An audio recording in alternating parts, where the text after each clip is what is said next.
नमस्ते दोस्तों, स्वागत है आपका लीगल झमेला में। आज हम एक ऐसे टॉपिक को डिस्कस करने वाले हैं जो कि सिविल हो या क्रिमिनल, दोनों में बहुत इंपॉर्टेंट है। Fact in issue. नाम से ही पता लग रहा है कि वह फैक्ट जो कि पूरे केस में इशू बना हुआ है उसे हम फैक्ट इन इशू बोलते हैं। अब इसकी बुकिश लैंग्वेज को हम देख लेते हैं एक बार। Fact in issue means and includes any fact from which, either by itself or in connection with other facts, the existence, non-existence, nature, or extent of any right, liability, or disability asserted or denied in any suit or proceeding necessarily follows.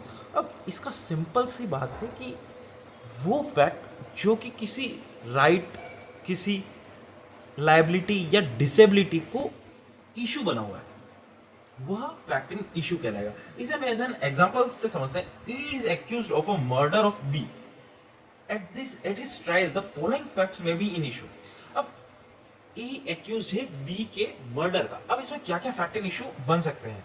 सबसे पहला, that A caused his death. क्या ए ने B की death cause की है? सबसे पहला। Second, that A intended to cause B death. क्या इंटेंशन था बी की डेथ कॉज करने का? ए का।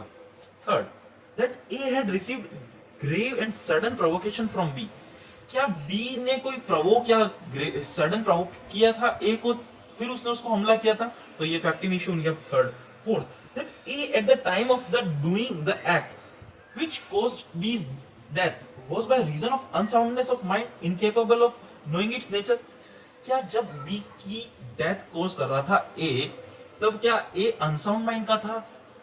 क्या incapable of knowing its nature, उसको पता ही नहीं था वो जो काम कर रहा है उसका नेचर उसको नहीं पता था? तो ये सारी चीजें फैक्ट इन इशू होती है। थैंक यू सो मच, जुड़े रहे लीगल झमेला के साथ ऐसे वीडियोस के लिए।